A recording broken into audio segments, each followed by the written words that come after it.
John C. Maxwell. Iya. Kita adalah 5 orang terdekat kita. Jadi kalau kita pengen ngelihat 5 tahun lagi kita seperti apa gitu ya. Kalau misalnya Gali pengen dianggap sebagai influencer yang luar biasa gitu ya. Ya udah temenan sama 5 orang influencer yang emang udah jago-jago gitu. Jadiin mereka teman dekat. Dan aku ngelihat 5 tahun lagi sampai 10 tahun lagi aku pengen banget jadi seorang pebisnis wanita yang bisa mendampaki gitu yang lebih banyak orang. Kan kalau sekarang kita tahu Riko Huang anak muda yang sukses gitu. Iya. Yang cewek belum ada, aku pengen banget gitu kan. Ya udah berarti harus cari dong 5 orang pebisnis yang sudah terbukti. Ya itulah yang kita bilang, kita harus cari koneksi. Nggak mungkin kita tiba-tiba jadi orang yang sama seperti kita bayangin kalau kita aja nggak pernah nyemplung ke orang-orang yang seperti kita bayangin. Iya benar, setuju banget sih ini Mei. Setuju banget. Karena kan sekarang juga apalagi dalam dunia era digital gini mudah banget loh sebenarnya. Kalau untuk kita berjuang ataupun ingin mempromosikan keunggulan kita, kemampuan kita, atau bahkan bisnis gitu. Dan bahkan sekarang juga banyak yang seperti orang-orang tidak terduga gitu, tiba-tiba dapat rezeki aja. Misalkan dari tukang parkir, kan ada tuh misalnya tukang parkir, dia ngedeketin seseorang yang emang udah sukses dan sebagainya, terus tiba-tiba diajak buat kerja bareng, sukses juga ikutan tukang parkirnya. Kan ibaratnya gitu. Betul. Bener sih, setuju. Iya Mei.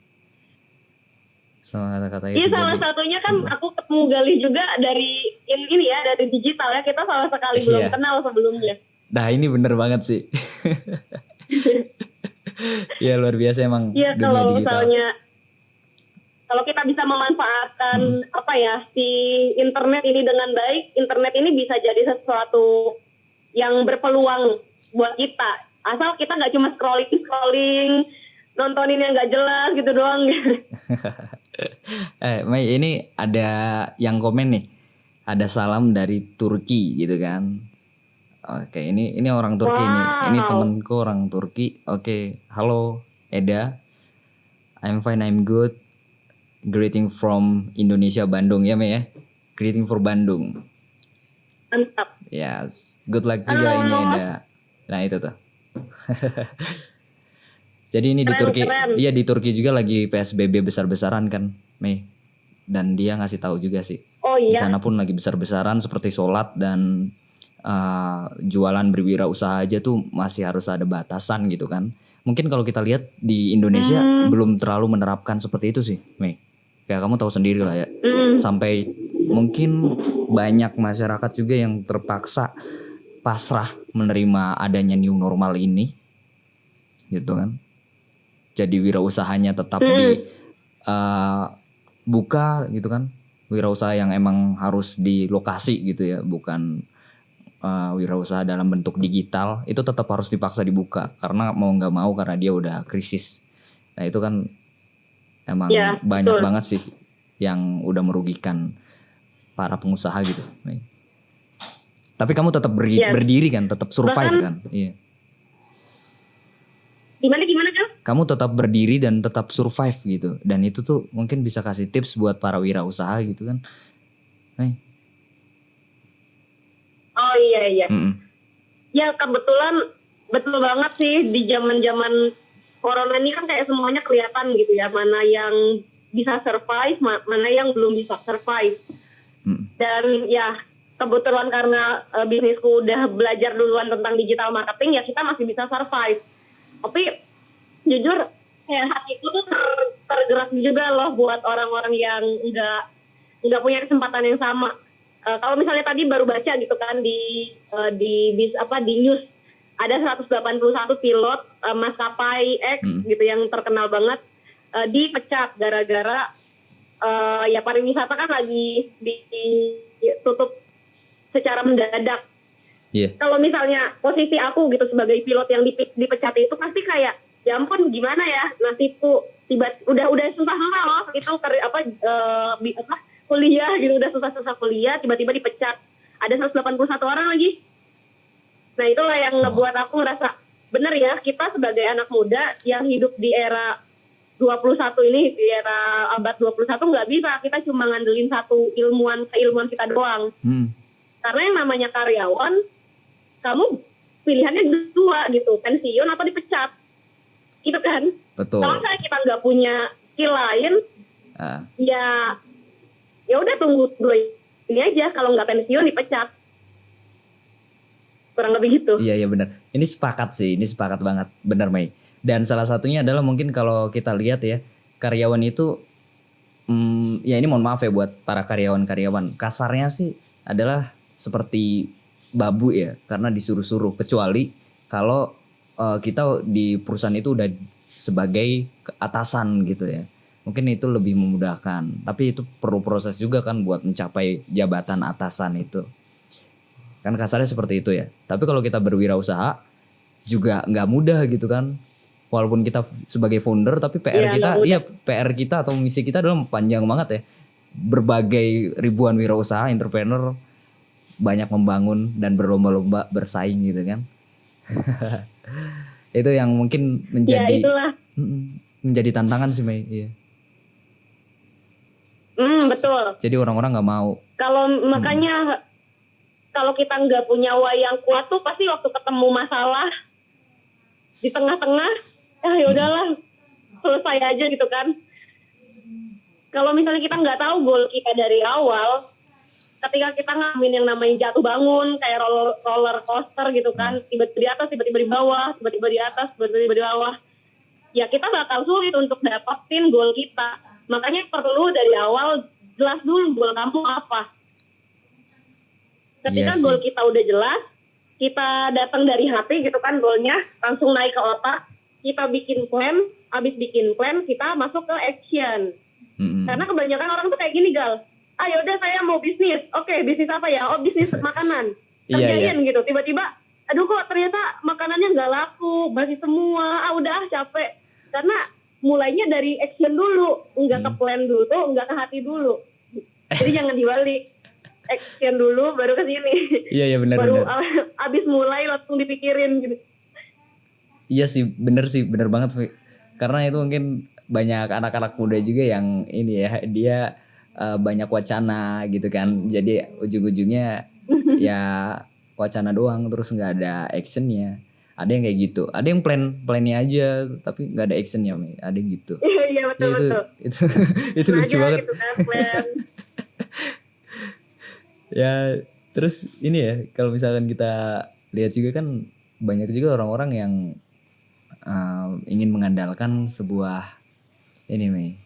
dunia digital, tapi dunia digital juga itu agak sulit gitu untuk dipromosikan ke berbagai kalangan. Karena kan kalau misalkan masih baru, apalagi nih orang yang nggak punya relasi nih, masih nol relasinya tuh, dia pasti sulit banget gitu kan. Nah itu ada tips nggak buat yang baru mulai nggak punya relasi, bener-bener pengen jadi besar gitu? Mungkin salah satunya adalah Oke. Gimana? Ada pertanyaan nih, kalau mikir terus gimana? Oh iya. Ini ada pertanyaan nih. Ini dari kakak tingkat tuh. Kalau mikir terus gimana? Langsung ke planning juga dong Kak. Karena kalau cuma di pikiran nanti cuma jadi wacana. Ya. Nah ini ada pertanyaan lagi nih Mei. Ini dari temen aku, namanya Irfan. Kalau aku tuh pengen banget bisa bisnis, tapi emang mungkin gak ada bakat sama sekali nih kalau untuk jualan katanya. Makanya gak jalan-jalan gitu. Padahal udah niat dari 4 tahun yang lalu. Itu gimana sih tipsnya tuh? Monggo Mai. Pas banget. Oke. Aku mau nanya dong, Kak Irfan ini bisnis sebelumnya di bisnis apa ya Kak? Kenapa sampai bisa bilang kayaknya aku gak punya bakat jualan? Apakah karena jualannya gak laku terus? Boleh dijawab dulu, bisnisnya di bidang apa? Karena menarik, aku udah sering cukup banyak nge-coaching orang dan rata-rata dari mereka kayak gini. Ya Kak, kayaknya aku nggak punya bakat Kak di bisnis. Kayaknya aku nggak bisa jualan Kak. Nah ini dijawab nih. Katanya di bisnis makanan Mei. Di bisnis makanan katanya. Oke, bisnis makanan. Iya. Aku jawab ya Kak, aku jawab ya Irfan. Nah jadi pada dasarnya manusia itu enggak apa ya, perilaku doang tapi Oke. sebenarnya pada awalnya mana ada yang tidak terlahirkan sebagai seorang yang jago bisnis, nggak ada. Semua orang tuh ngelewatin yang namanya tahap belajar. Sama kayak kita waktu awal masuk kuliah, ya kita waktu awal semuanya sama-sama belajar dari nol gitu. Nah, perbedaannya adalah kamu punya mentor atau enggak. Karena kalau misalnya kita belajar dari nol sendiri tanpa seorang mentor, kita bakal trial and error. Karena kan kita punya titik blind spot ya. Nah, kita punya titik blind spot di mana kita nggak tahu terkadang. Oh iya, mungkin bisa jadi Irfan problemnya di mana, di komunikasi. Oh mungkin terlalu waktu pas pursuing nawarin ke orangnya nggak terlalu mengajak, atau mungkin terlalu hard selling kayak maksa gitu jatuhnya. Kan ada tips-tips, ada soft selling dan lain sebagainya. Nah, yang hal-hal yang kayak gitu diajarin dari mana? Bisa belajar sendiri, otodidak, atau kamu bisa cari peran mentor, karena mentor ini penting banget. Kalau kilas balik ke bagian yang dulu aku pernah bisnis dari nol sendirian, sama kok kayak yang kamu alamin juga, Van. Sendirian tuh capek. Aku ngerasa kayaknya aku udah ngelakuin banyak hal tapi nggak berkembang-kembang banget. Kenapa ya? Tapi beda ketika suatu hari aku ketemu mentor-mentorku gitu di dunia digital marketing. Nah, di situ mereka ngeliat, oh Mei, ternyata kamu punya problem. Di mana kamu nggak bisa tiba-tiba nawarin orang kalau orangnya belum percaya sama kamu. Itu tips bisnis yang pertama. Bisnis itu bukan hanya sekedar jualan. Karena kalau kalian jualan, kalian tuh dagang, bukan bisnis. Bisnis itu berbicara aset. Asetnya siapa? Asetnya ya customermu, asetnya ya partner bisnismu, itu aset. Dan mereka tuh bisa dijadiin aset kalau kamu punya hubungan yang baik sama mereka. Kalau mereka percaya sama kamu. Kalau mereka aja nggak percaya sama kamu, gimana caranya mereka percaya sama produk yang kamu jual? Itu tips yang pertama. Thank you, girl. Mungkin ya, ini mungkin belum terjawab nanti bisa PM langsung aku ya. Ya, luar biasa ini, Mei. Ini Irfan, semoga bisa menjadi inspirasi nih ya buat Irfan nih. Semangat terus buat Irfan, Irfan.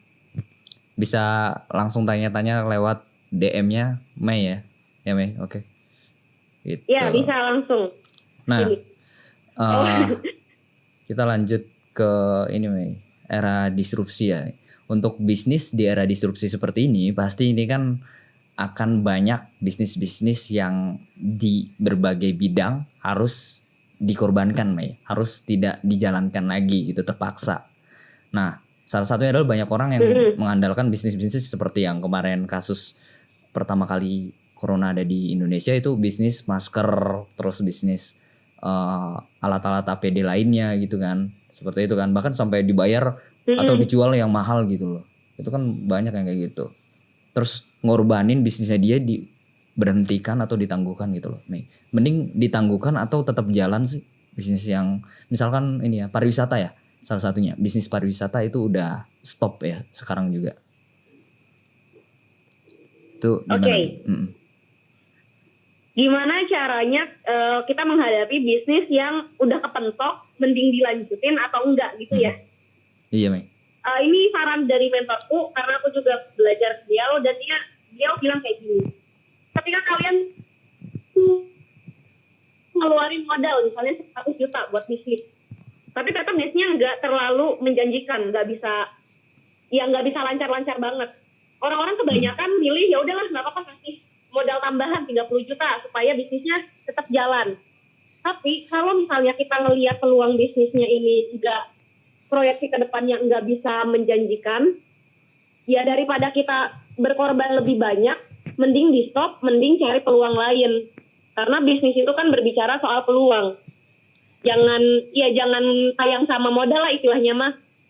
Daripada kita ngeluarin terlalu banyak untuk sesuatu hal yang tidak menjanjikan, lebih baik kita cari hal lain yang memang peluangnya lebih besar. Oke, jadi mungkin ini penting juga ya untuk menyesuaikan sama kondisi lingkungan kita ya, Mei. Intinya sih. Ya, benar. Disesuaikan sama kebutuhan customer intinya gitu.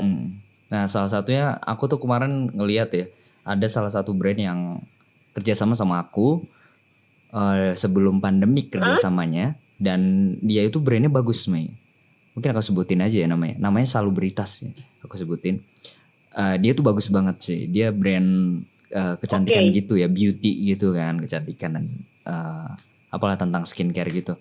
Nah, dia itu gulung tikar. Dia tutup, Mei. Setelah di tengah-tengah pandemik, dia tutup. Dia pamit. Tiba-tiba ngirim email ke aku, padahal dia tuh udah kerjasama sama banyak influencer juga gitu. Dan untungnya influencer itu udah digaji semuanya gitu sama dia. Kalau belum digaji kan mungkin itu jadi PR dia gitu ya. Nah itu tuh dia tutup beneran. Pamit dan sampai sekarang udah pamit. Tapi Instagram dan media sosial dia, website dia masih ada gitu, Mei. Ya pendapat kamu gimana itu, Mei? Tapi itu kondisinya dia udah gulung tikar atau ganti atau shifting bisnis? Dia nggak ada transaksi sama sekali, bener-bener pamit gitu loh.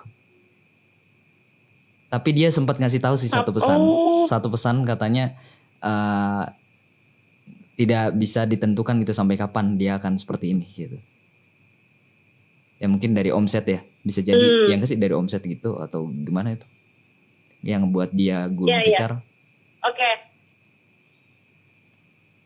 Untuk pertanyaannya gimana, Gal? Pertanyaannya sih misalkan kamu dari jadi pengusaha nih yang di posisi dia itu mungkin lebih ke alasannya karena omset atau karena hal apa gitu. Omsetnya misal menurun gitu kan, atau pendapatannya tidak ada gitu kan.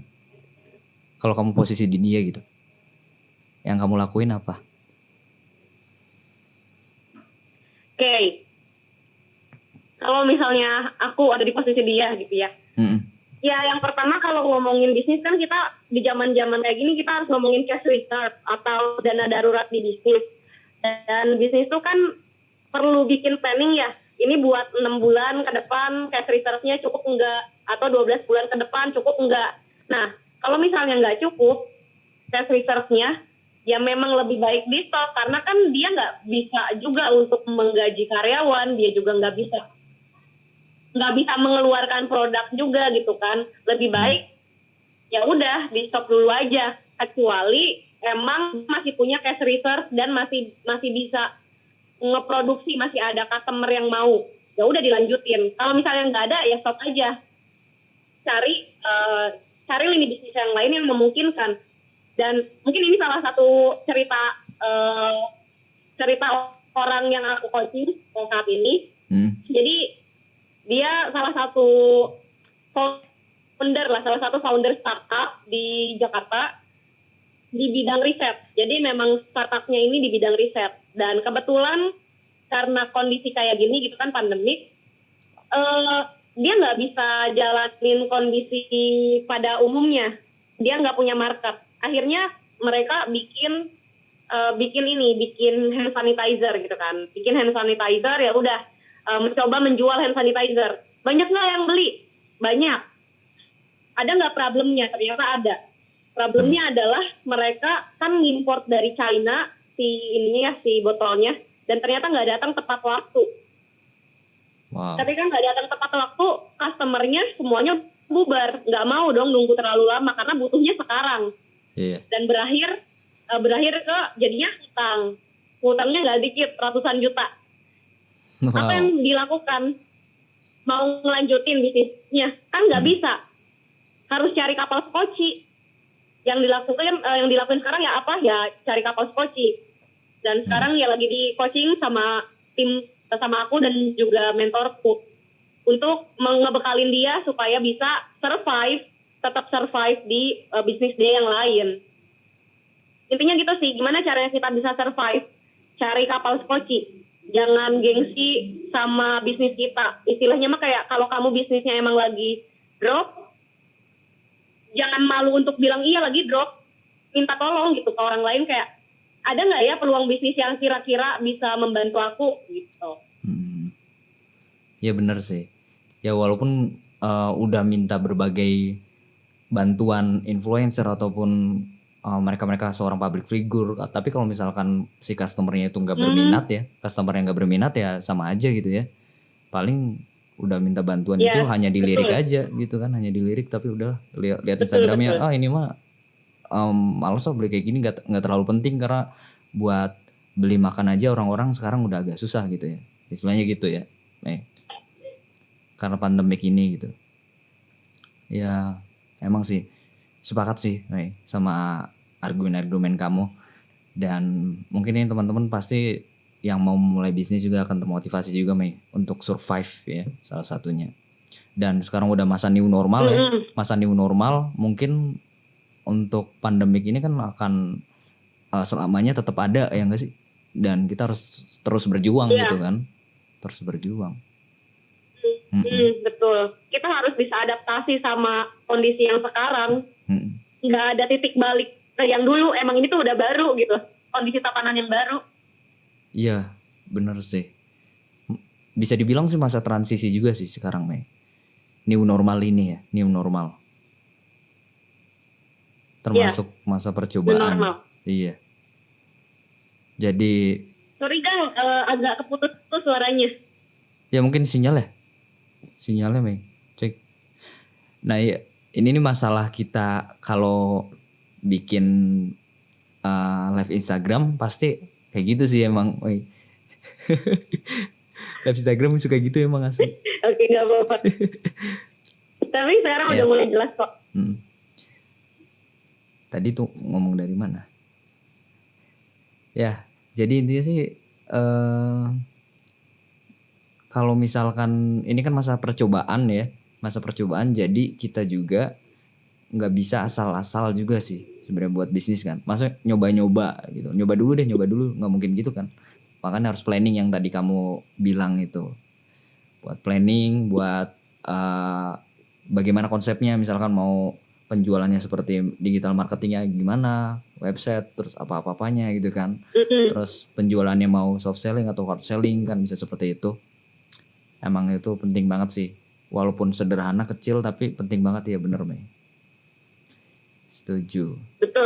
Setuju. Terus salah satunya sih mungkin bisnis yang sangat-sangat bisa diandalkan adalah buat teman-teman yang ini ya Mei. Seperti yang di bidang creative trainer. Mereka kan tidak perlu modal. Modal maksudnya dalam bentuk finansial. Tapi modal mereka adalah kemampuan yang membuat konten, desain gitu kan. Dan itu penting juga sih. Yang sekarang mungkin banyak dicari sama klien-klien gitu Mei. Itu yang aku lihat ya.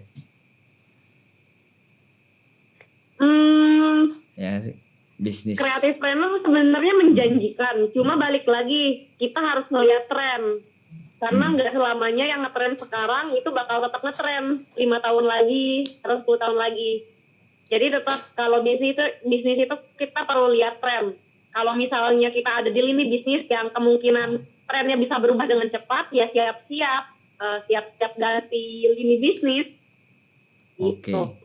Kalau sekarang creative planner kan lagi ngehit ya aku setuju. Tapi kita nggak bisa menjanjikan ini kira-kira sampai ke depannya tetap bagus. Kenapa? Karena kompetitor masuknya Gal.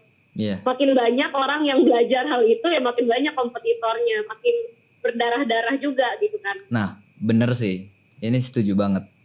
Ini aku kan sebagai orang seni juga ya latar belakangku, dan emang dari dulu sebenarnya kalau aku lihat kan aku belajar sejarah juga dari seni rupa, bahwa dari dulu emang nilai seni itu atau nilai kontennya karya seni itu memang udah mahal banget gitu ya. Salah satunya adalah seperti misalkan lukisan-lukisan yang udah terkenal, Mona Lisa ya, dari Leonardo da Vinci. Ya seperti itu kan, itu sangat mahal sekali. Dan emang kompetitornya dari dulu pun emang banyak sih, bener kata kamu. Dan salah satu PR-nya adalah membesarkan nama kita, nama branding dari seorang pembuat konten itu, penciptanya gitu, kreatornya itu. Jadi apapun yang kreator itu buat, apapun yang kreator itu buat, kalau kreatornya sudah brandingnya bagus ya di mata marketnya, pasti akan nilainya tetap mahal gitu, Mei. Itu dari kacamata seni rupa ya, kacamata seni rupa. Tapi emang sih balik lagi yang kata kamu, kalau misalkan kita lihat dari target trennya ya, target pasarnya, kita juga perlu ini sih bisnis lainnya, dan itu termasuk sih Mei. Aku tuh ini cerita juga kan, aku tuh punya bisnis ini ya, jasa tadinya. Jasa membuat sebuah lukisan wajah di kayu gitu. Nah, itu namanya Mandalas Art. Oh iya. Nah, itu sebenarnya udah stop karena salah satunya adalah aku sudah capek ya untuk membuat karya itu dari aku sendiri, untuk membuat karya untuk dibayar. Aku capek. Jadi aku ingin membuat karya tidak untuk dibayar gitu. Nah, kalau konsep aku itu dari diri aku sendiri gitu sih. Jadi lebih pengennya aku kalau untuk berkarya yang nggak dibayar, karena tuntutannya itu sangat-sangat ini ya Mei, banyak sekali. Salah satunya aku pun sendiri jadi nggak punya bawahan dan sebagainya. Jadi itu capek banget sih. Tau lah, ngelukis kan nggak bentar. Iya, aku ngerti banget. Kita kerja di lini bisnis yang sama dulu soalnya. Iya. Sama-sama di bagian digitasi seni gitu ya. Capek ya karya, ngedesain sendiri, ingin sendiri, apa sendiri. Betul banget itu. Dan salah satunya sih ini Mei ya, ya desain sendiri dan sebagainya itu kan di dunia digitalnya. Tapi di aslinya kan aku bikin lukisannya. Dan bikin lukisan tuh nggak gampang, perlu ide, perlu mood, perlu waktu. Dan itu adalah yang bagian sangat mahal sih, waktu ya kata aku. Waktu. Jadi nggak bentar, kalau diburu-buru. Waktu aset soalnya. Nah, ya itu dia. Jadi aku lebih milih adalah jasa di konten sih. Ya seperti itu sih. Makanya, dan itu masih tetap jalan sih. Untuk yang tadinya bisnis aku tapi aku jadiin portofolio nih. Kayak gitu sih. Kalau cerita aku. Aku jadiin portofolio karena mantap. Aku pengen yang punya cita-cita bikin museum sendiri dari karya-karya yang udah aku buat. Oke. Begitu. Iya. Rencananya bikin museum di mana? Di Cirebon, di Bandung? Nanti kalau misalkan udah punya rumah pribadi. Oke. Gitu kan. Keren. Mungkin nanti kamu aku mau datang ya. Iya, nanti aku undang. Ya, salah satunya adalah seniman terkenal dari Bandung kan yang punya museum sendiri sampai udah ke dunia, itu Nyoman Nuarta ya. Museum Nuart, tahu kan Mei? Museum apa? Nuart di Bandung, Lembang. Tahu nggak Nuart? Kayaknya aku belum pernah. Itu terkenal. Aku belum tahu. Itu terkenal loh. Cuman mungkin karena kamu itu ya. Iya. Karena kamu mungkin aku taunya cuma ini loh. Apa sih Lembang yang jualan susu?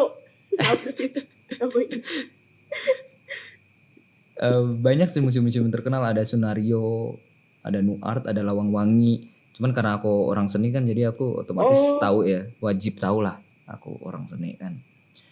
Ya mantap. Banyak banget lah di Bandung. Berarti gitu harus sih. Belajar mendigitalkan informasi museumnya tuh Gal, supaya orang-orang makin banyak yang tahu. Ya nggak sih? Bener. Kan milenial. Iya gitu. Setuju sih, betul. Ayo Mei, ini kita nggak kerasa. Ini Gal, mau sharingin sedikit tentang skill yang kira-kira dibutuhin anak-anak milenial sekarang. Gimana caranya kalau mereka mau survive di era disruptif ini? Era disrupsi, susah sekali ya. Disrupsi. Nah, jadi salah satu skill yang teman-teman wajib punya itu apa? Yaitu kemampuan untuk memanajemen people atau memanage orang. Oke. Kalau misalnya teman-teman punya kemampuan manage orang, manage people yang banyak gitu ya, sebagai seorang leader, kalian pasti bisa berada dimanapun, entah itu kalian di kerjaan, entah itu kalian di bisnis sendiri. Ini skill yang jadi skill mahal istilahnya mah. Jadi orang nggak akan terlalu mikirin kamu punya skill apa? Oh saya bisa skill teknik misalnya, bisa ABCD. Tapi orang sekarang lebih nyari soft skill, dan soft skillnya ini yang berkaitan dengan people. Karena apa-apa sekarang kita berbicara tentang people. Nah ini yang bikin ngebedain.